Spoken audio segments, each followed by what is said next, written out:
ಆತ್ಮೀಯ H16 news ಅರ್ಥಾತ್ C ಸಿದ್ದರಾಮಯ್ಯಗೆ ಸ್ವಾಗತ. ನಾನು ನಿಮ್ಮವ MI ಅಥವಾ ಮಲ್ಲಪ್ಪ ಜೋತಾವರ. ಆತ್ಮೀಯರೇ, ಗೋಕಾಕ್ ಮತ್ತು ಚಿಕ್ಕೋಡಿ ಜನ, ತಾಲೂಕು ಜನ ಕ್ಷಣಗಣನೆ ಮಾಡ್ತಾ ಇದ್ದಾರೆ. ಜಿಲ್ಲಾ ಘೋಷಣೆ ಯಾವಾಗ ಆಗ್ತದ ಅನ್ನುವ ದಿಶೆಯಲ್ಲಿ. ಯಾಕಂದರೆ ಹಲವು ವರ್ಷಗಳ ಕನಸು ಜಿಲ್ಲೆ ಆಗಬೇಕು ಗೋಕಾಕ್ ಮತ್ತು ಚಿಕ್ಕೋಡಿ ಅಂತೇಳಿ. ಆಗುವ ಸಾಧ್ಯತೆಗಳು ಸಲ ದಟ್ಟ ಆಗ್ತಾ ಇದ್ದಾವೆ ಅಂತ ಅನ್ನಿಸ್ತಾ ಇದೆ. ಯಾಕಪ್ಪ ಅಂತಂದ್ರೆ 31 ಬಂತು ಸಮೀಪ, ಇವತ್ತು 22, ಇನ್ನು 8 ದಿನಗಳಲ್ಲಿ ಘೋಷಣೆ ಆಗಬೇಕು. ಈಗ ಇಲ್ಲಿವರೆಗೆ ದಿನಗಣನೆ ಮಾಡ್ತಾಯಿದ್ರು, ಈಗ ಗಳಿಗೆ ಗಣನೆ ಮಾಡ್ತಾ ಇದ್ದಾರೆ ಅಥವಾ ಕ್ಷಣಗಣನೆ ಮಾಡ್ತಾ ಇದ್ದಾರೆ ಜನ. ಜಲ್ದಿ ಘೋಷಣೆ ಆಗಲಿ, ಜಲ್ದಿ ಘೋಷಣೆ ಆಗಲಿ. ಎಲ್ಲ ಕಡೆ ಫೇಸ್ಬುಕ್ ಇರ್ಬೋದು, ಮತ್ತೊಂದು ಇರ್ಬೋದು, ಎಲ್ಲ ಕಡೆ ಘೋಷಣೆಗಳು ಆಗಲಿ ಆಗಲಿ ಆಗಲಿ ಜನ ಕೇಳ್ತಾ ಇದ್ದಾರೆ. ಇದು ಹೃದಯಾಂತರಾಳದಿಂದ ಬಂದಂಥ ಒಂದು ಧ್ವನಿ. ಅದೇ ಕಾಲಕ್ಕೆ ಬೈನಂಗುಲು ಸಹಿತ ನೀವು ಅವ್ರದ್ದು ಆಗೋದು ಅದು ನಮ್ಮದು ಒಡೆದ ಕೊಡಲಿ ನಮ್ಗೊಂಡು ಅಂತ ಅವ್ರದ್ರಲ್ಲಿ ಧ್ವನಿ ಹೆಚ್ಚಾಗ್ತದೆ. ಅಸಹಸದ ಜಿಲ್ಲೆ ಆಗ್ತದಂದ್ರೆ ಯಾರಿಗೆ ಬೇಡ ಅನಿಸ್ತದೆ. ಯಾಕಂದ್ರೆ ಬೆಳವಣಿಗೆಗಳಾಗ್ತಾವೆ, ಡೆವಲಪ್ಮೆಂಟ್ ಆಗ್ತದೆ ಅಂತೇಳಿ. ಸಣ್ಣ ಸಣ್ಣ ಜಿಲ್ಲೆ ಆದರೆ ಇನ್ನೂ ಆಡಳಿತ ಸುಲಭ ಆಗ್ತದೆ ಅಂತೇಳಿ ಇದೇ ಕಾಲಕ್ಕೆ ಅಂತೀನಿ ಅವ್ರಿಲ್ಲ ನಮಗೂ ಆಗ್ತದೆ, ಭಾಳ ದೂರದ ನಮಗೆ ಕೊಡಲಿ ಅನ್ನುವಂಥದ್ದು. ಬಟ್ ಹೆಚ್ಚಿಗೆ ಕೇಳಿ ಬರ್ತಾ ಇರೋದು ಏನಪ್ಪ ಸದ್ಯದ್ರೆ ಗೋಕಾಕ್ ಮತ್ತು ಚಿಕ್ಕೋಡಿಗಳ ಜಿಲ್ಲೆ ಆಗ್ತವೆ. ಅದ್ರ ಚಿಕ್ಕೋಡಿದಂತೂ ನಿಶ್ಚಿತವಾಗಿ ಆಗೇ ಆಗ್ತದೆ ಅನ್ನುವಂಥ ಭರವಸೆಗಳು ಮೂಡ್ತಾ ಇದ್ದಾವೆ. ಚಿಕ್ಕೋಡಿದು ಆಯ್ತಪ್ಪ ಅಂದರೆ ಗೋಕಾಕ್ ಆಗೇ ಆಗ್ತದೆ ಗೋಕಾಕ್ ಜನರ ಭಾವನೆ.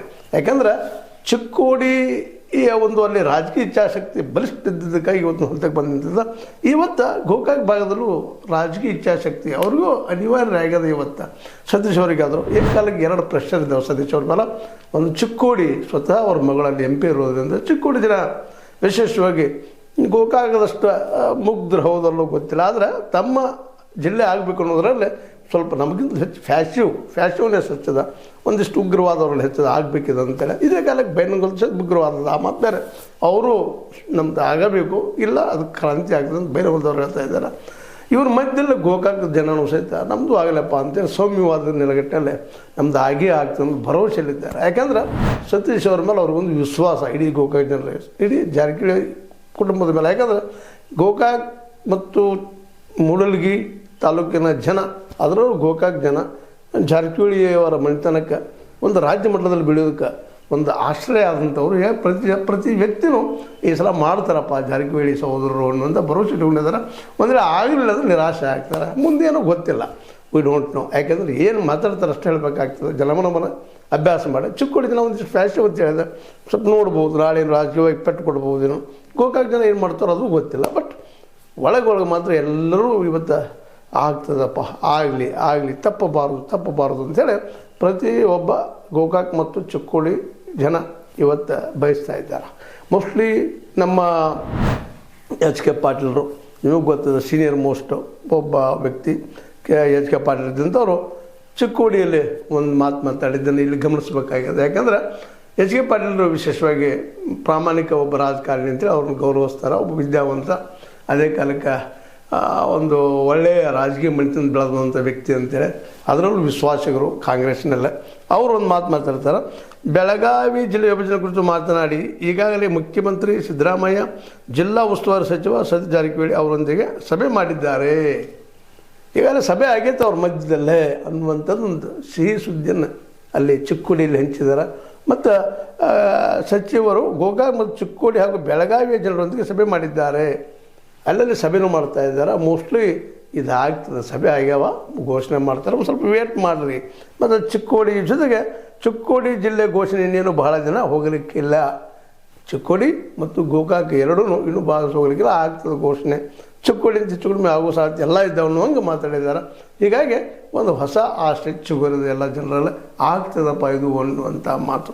ಅಂದ್ರೆ H.K. ಪಾಟೀಲರು ವಿಶೇಷವಾಗಿ ಏನಪ್ಪ ಅಂತಂದ್ರೆ ಆದಷ್ಟು ಏನೇನು ನಡೆದ ಅನ್ನೋದು ವಾಸ್ತವದ ನೆರಗಿನಲ್ಲಿ ಮಾತಾಡೋ ವ್ಯಕ್ತಿ ಆಗಿದ್ದರಿಂದಾಗಿ, ಭರವಸೆ ವ್ಯಕ್ತಿ ಆಗಿದ್ದರಿಂದಾಗಿ ಇವತ್ತೆಲ್ಲರೂ ಮೋಸ್ಟ್ಲಿ ಈ ಸಲ ಸತೀಶ್ ಅವರು 2 ಜಿಲ್ಲೆಗಳನ್ನು ಘೋಷಣೆ ಆಗುವಂಗೆ ಪ್ರಯತ್ನ ಮಾಡಿದ್ದಾರೆ, ಸಭೆ ಮಾಡಿದ್ದಾರೆ. ಸಿದ್ದರಾಮಯ್ಯ ಜೊತೆಗೆ ಆಗ್ತದೆ ಅಂತೇಳಿ. ಇದು ಯಾವಾಗ ಆಗ್ತದೆ ಅನ್ನೋದು ಈಗ ಹೇಳಿದಲ್ಲಿ ನಿಮಗೆ ಕ್ಷಣಗಣನೆ ಮಾಡ್ತಾ ಇದ್ದಾರೆ ಅಂತೇಳಿ. ಈ ಒಂದು ಸುದ್ದಿ ಹಬ್ಬಿದ ನೆಲೆಗಟ್ಟಿನಲ್ಲೇ ಸಹಜವಾಗಿ ಎಲ್ಲರೂ ಆಶೆ ಮೂಡಿದ ಆಗ್ತದಪ್ಪ, ಒಂದು 2-3 ದಿನಗಳಲ್ಲಿ ಆಗ್ಬೋದು, ಈ ಕ್ಷಣದಲ್ಲೇ ಆಗ್ಬೋದು, ಮುಂದಿನ ಕ್ಷಣದಲ್ಲೇ ಆಗ್ಬೋದು ಅನ್ನೋಂಥ ಮಾತುಗಳನ್ನು ಮಾತಾಡ್ತಾ ಇದ್ದಾರೆ. ಒಟ್ಟಾರೆಯಾಗಿ ಏನೋ ಆಗಲಿ ಎನ್ನುವಂಥದ್ದು. ಯಾಕಂದ್ರೆ ಡಿಸೆಂಬರ್ 31 ದಾಟಿದಪ್ಪ ಅಂದರೆ ಸಪೋಸ್ ಏನಾದರೂ ಜನಗಣತಿಯ ಘೋಷಣೆಯನ್ನು ಈಗಾಗಲೇ ಮಾಡುತ್ತೀನಿ ಅನ್ನುವಂಥ ಮೋದಿಯವರ ಸರ್ಕಾರ ಹೇಳಿದ್ರಿಂದಾಗಿ ಡಿಸೆಂಬರ್ 31 ನಂತರ ಏನಪ್ಪ ಅಂದರೆ ಈ ಒಂದು ಜಿಲ್ಲೆಗಳನ್ನು ಮಾಡೋದಾಗಲಿ ಮತ್ತೊಂದು ಮಾಡೋದಾಗಲಿ ಸಾಧ್ಯ ಆಗ್ತಾ ಹೋಗ್ತದೆ. ಅಷ್ಟರೊಳಗೆ ಘೋಷಣೆ ಆಯ್ತಪ್ಪ ಅಂದ್ರೆ ಆ ರೆಕಾರ್ಡ್ಸ್ ಎಲ್ಲ ಕಳಿಸಿ ಜಿಲ್ಲೆಗಳ ಪ್ರತ್ಯೇಕ ಮಾಡೋ ಸಾಧ್ಯತೆಗಳು ಅಂತ ಈಗಾಗಲೇ ಆ ಸುದ್ದಿಗಳು ಹಬ್ಬಿದಾವೆ ಸಾಕಷ್ಟಾಗಿ. ಮೋಸ್ಟ್ಲಿ ಡಿಸೆಂಬರ್ 31 ಒಳಗಾಗಿನ ಈ ಒಂದು ಘೋಷಣೆ ಆಗ್ತಾವೆ ಅನ್ನೋದು ಒಂದು ಆಸೆ. ಇದ್ರ ಜೊತೆಗೆ ಇನ್ನೂ ಒಂದು ಒಳ್ಳೆಯ ಡೆವಲಪ್ಮೆಂಟ್ಗಳು ಆಗಿದ್ದೇನಪ್ಪ ಅಂದರೆ ಮುರುಗೋಡು, ನಿಮ್ಗೆ ಗೊತ್ತಿದೆ ಮುರುಗೋಡು ವಿಶೇಷವಾಗಿ ಅದು ಸವದತ್ತಿನ ದೂರ ಇದ್ದರೂ ಸಹ ಅನಿವಾರ್ಯವಾಗಿ ಸವದತ್ತಿಯ ಒಂದು ಕಂದಾಯ ತುಂಬ್ತಾ ಬಂದಿದ್ದರಿಂದಾಗಿ ಅಲ್ಲೇ ಉಳ್ಕೊಂಡು ಬಿಟ್ಬಿಟ್ಟಿದ್ವು. ಅವು ಇವತ್ತು ಒಂದು ಬೈಲಹೊಂಗಲ ಜೊತೆಗೆ ಒಂದು 35 ಹಳ್ಳಿಗಳು ಅವೆಲ್ಲ ಮುರುಗೋಡು ಹಿಡ್ಕೊಂಡೆಲ್ಲ ಅದು ಮುರುಗೋಡು ಹೋಬಳಿ ಹಿಡ್ಕೊಂಡು ಅದು ಹೋಬಳಿ ಅದು ಮುರುಗೋಡು ಅದನ್ನು ಹಿಡ್ಕೊಂಡು 35 ಹಳ್ಳಿಗಳು ಈಗ ಬೈಲಹೊಂಗಲ ತಾಲೂಕಿಗೆ ಸೇರ್ಪಡೆ ಆಗಿದ್ದರಿಂದಾಗಿ ಇವೆಲ್ಲ ಅಲ್ಲಲ್ಲೇ ಬದಲಾವಣೆಗಳು ಸಹ ಒಂದು ಭರವಸೆಯನ್ನು ಎಲ್ಲ ಜನರಿಗೆ ಮೂಡಿಸ್ತಾ ಇದೆ. ಜೊತೆಗೆ ಬೈಲಹೊಂಗಲ ಜನನು ಸ್ವಲ್ಪ ಈ ದಿಶೆಯಲ್ಲಿ ನಮ್ಮದು ಆಗ್ತದಪ್ಪ ಜಿಲ್ಲೆಯವನು ಅಂತ ಒಂದಿಷ್ಟು ಆಶೆಯನ್ನು ಮಾಡ್ಕೊಳ್ತಾ ಇದ್ದಾರೆ.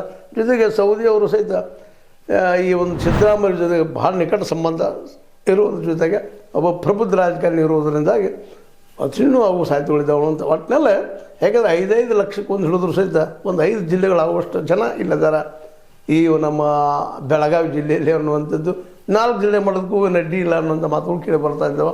ಯಾಕಂದರೆ ಆದಷ್ಟು ಚಿಕ್ಕ ಜಿಲ್ಲೆ ಆದರೆ ಎಲ್ಲರೂ ಮುಟ್ತದೋ. ಜೊತೆಗೆ ಇವು 4 ಇವತ್ತೇನೋ ಬೇಡಿಕೆ ಇಟ್ಟಿದ್ದಾರೆ. ಇದನ್ನು ಹಂಗೆ ಮುಂದುವರಿಸ್ಕೊಂಡು ಹೋದ್ರೆ ನಾಳೆ ಇವು ಮುಂಬರುವ ದಿನಗಳಲ್ಲಿ ಈಗ 15 ತಾಲೂಕು ಇದ್ದಾವೆ. ಆ 15 ತಾಲೂಕು ನಮ್ಮದು ಜಿಲ್ಲಾ ಮಾಡಿರಿ ಅಂತ ಪ್ರಸಂಗ ಬರಬಾರ್ದು ಅನ್ನುವಂಥ ಭಯನೂ ಇವ್ರಿಗೆ ನಮ್ಮ ರಾಜಕಾರಣಿಗಳು ಕಾಡ್ತಾ ಇರ್ಬೋದು ಅಂತ ಅನ್ನಿಸ್ತದೆ. ಒಟ್ಟಾರೆ ಏನೂ ಆಗಲಿ, ಒಟ್ಟಿನಲ್ಲಿ ಈಗ ಜಿಲ್ಲಾ ಘೋಷಣೆ ಆಗಬೇಕಾಗಿದ್ದು ಅನಿವಾರ್ಯದ ಡಿಸೆಂಬರ್ 31 ಒಳಗೆ. ಅದಕ್ಕಾಗಿ ದಿನನಿತ್ಯ ಜನ ಎತ್ತ ತಕ್ಷಣ ಕೇಳೋದು ಒಂದು ನಾವೆಲ್ಲೋ ಹೊರಟರು ಕೇಳೋದು ಒಂದು ಕೇಳಿದೆ, ಸರ್ ಆಗ್ತದೆ ಅಂತ ಜಿಲ್ಲಾ ನಾನೆಲ್ಲಪ್ಪ ಮಾಡೋರು ಅಲ್ಲಿದ್ದಾರೆ ಸಿದ್ದರಾಮಯ್ಯನವರು ಮತ್ತು ಅವ್ರ ಕ್ಯಾಬಿನೆಟ್ದವರು ಅವ್ರು ಮನಸ್ಸು ಮಾಡಿದ್ರೆ ಆಗ್ತದೆ. ಆ ಮನಸ್ಸು ಮಾಡುವಂಥ ಕೆಲಸವನ್ನು ಜನ ತಮ್ಮ ಮಾನಸಿಕ ಒತ್ತಡ ಹೇರ್ತಾ ಇದ್ದಾರೆ ಅವ್ರ ಮೇಲೆ. ಅದೇ ಕಾಲಕ್ಕೆ ಚಿಕ್ಕೋಡಿ ಭಾಗದ ಜನ ಮತ್ತು ಗೋಕಾಕ್ ಭಾಗದ ಜನ ಈ ಸತೀಶ್ ಅವರನ್ನು ಭಾಳಷ್ಟು ವಿಶ್ವಾಸ ಇಟ್ಟಿದ್ದಾರೆ. ಈ ಸಲ ಮಾಡ್ತಾರಪ್ಪ ಅವರು 31 ಯಾಕಂದ್ರೆ ಅವರು ಈ ಎರಡೂ ಭಾಗಗಳಿಗೆ ಇವತ್ತು ಒಬ್ಬ ನಾಯಕರಾಗಿ ಬೆಳೆದಿದ್ದಕ್ಕಾಗಿ, ಜೊತೆಗೆ ರಾಜ್ಯ ಮಟ್ಟದಲ್ಲೂ ಒಬ್ಬ ಮುಖ್ಯಮಂತ್ರಿ ಪದವಿಗೆ ಪ್ರತಿಸ್ಪರ್ಧಿ ಆಗಿ ಗೆದ್ದು ನಿಂತಿದ್ದಕ್ಕಾಗಿ ಸಹಜವಾಗಿ ಅವ್ರ ಬಗ್ಗೆ ಎಲ್ಲರಿಗೂ ಭಾಳಷ್ಟು ಆಸಕ್ತಿ, ಜೊತೆಗೆ ಭರವಸೆ. ಆ ಭರವಸೆಯನ್ನು ಉಳಿಸ್ಕೊಳ್ಬೇಕಾದ್ದು ಇವತ್ತು ಸತೀಶ್ ಅವರ ಒಂದು ದೊಡ್ಡ ಜವಾಬ್ದಾರಿನೂ ಆಗಿದೆ ಅಂತ ಹೇಳ್ಬೇಕಾಗ್ಯದ. ಯಾಕಪ್ಪ ಅಂತಂದ್ರೆ ಜನ ವಿಶ್ವಾಸಿಟ್ಟಾಗ ಅದ್ರ ತಕ್ಕಂಗೆ ಹೋಗುವಂಥದ್ದು ಒಬ್ಬ ನಾಯಕನ ಕರ್ತವ್ಯ ಅಂತ ಜನ ತಿಳ್ಕೊಂಡಿದ್ದಾರೆ. ಆ ದಿಶೆಯಲ್ಲೇ ಗೋಕಾಕ್ ಮತ್ತು ಚಿಕ್ಕೋಡಿ ಜನ ಮತ್ತು ಅವರು ಸಹ ಬಾಲಚಂದ್ರ ಅವರು ಆಗಿರ್ಬೋದು, ಬಾಲಚಂದ್ರ ಜಾರಕಿಹೊಳಿ ಅವರು ಆಗಿರ್ಬೋದು, ಸ್ವತಃ ಸತೀಶ್ ಅವರು ಸಹಿತ ಆಗಿರ್ಬೋದು, ಈ ಗೋಕಾಕ್ ಮತ್ತು ಚಿಕ್ಕೋಡಿಗಳನ್ನು ಜಿಲ್ಲೆಗಳನ್ನಾಗಿ ಮಾಡುವ ದಿಶೆಯಲ್ಲೇ ಭಾಳಷ್ಟು ಆಸಕ್ತಿಯಿಂದ ಇದ್ಕೊಂಡಿದ್ದಾರೆ. ಈ ಸಲ ಮಾಡಬೇಕು ಅನ್ನೋಂಥ ಒಂದು ದೃಢ ನಿರ್ಧಾರ ಮಾಡಿದ್ದಾರೆ ಅಂತೇಳಿ ಅನ್ನಿಸ್ತಾ ಇದೆ ಇಲ್ಲಿ ವಾತಾವರಣ ನೋಡಿದಾಗ. ಒಟ್ಟಾರೆಯಾಗಿ ಜನ ಬಯಸೋದು ಒಂದು, ಈಗ ಮೊದಲಾಗಬೇಕಾಗಿದ್ದು ಗೋಕಾಕ್ ಮತ್ತು ಚಿಕ್ಕೋಡಿ 2 ಜಿಲ್ಲೆಗಳಾಗಿ ಘೋಷಣೆಗಳಾಗಲಿ ಅನ್ನುವಂಥದ್ದು.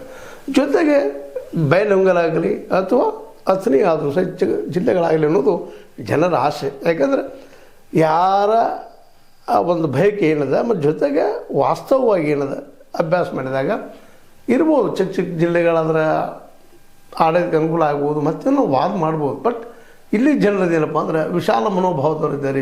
ಎರಡು ಕಡೆ ಚಿಕ್ಕೋಡಿ ಮತ್ತು ಗೋಕಾಕದವರು. ಅವು 2 ಜಿಲ್ಲೆಗಳಾದರೆ ನಮ್ದು ಏನು ತೊಂದರೆ ಇಲ್ಲ ಅನ್ನುವಂಥ ಮಾತುಗಳನ್ನು ಮಾತಾಡೋದನ್ನು ಗಮನಿಸಿದಾಗ ಮೋಸ್ಟ್ಲಿ ಸತೀಶ್ ಅವರು ಇದನ್ನು ಯಾವ ರೂಪದಲ್ಲಿ ತೆಗೆದುಕೊಳ್ತಾರೆ ವಿಶ್ವಾಸಕ್ಕೆ ಅನ್ನೋದು ಅವ್ರಿಗೆ ಬಿಟ್ಟಂಥದ್ದು. ಜೊತೆ ಸಿದ್ದರಾಮಯ್ಯನವರು ಮತ್ತು ಕ್ಯಾಬಿನೆಟ್ ಡಿಸಿಷನ್ ತೊಗೊಳ್ಬೇಕಾಗ್ತದೆ. ಅದಕ್ಕಾಗ್ತದೆ ಅದು ಖರ್ಚು ವೆಚ್ಚ 108 ಇರ್ತದೆ, ಆರ್ಥಿಕ ಹೊಣೆಗಾರಿಕೆ ಇರ್ತದೆ. ಅದನ್ನೆಲ್ಲ ನಿರ್ವಹಿಸುವಂಥ ಕೆಲಸ ಸ್ಟೇಟು ಮಾಡಬೇಕಾಗ್ತದೆ, ಸೆಂಟ್ರಲ್ ಮಾಡಬೇಕಾಗ್ತದೆ.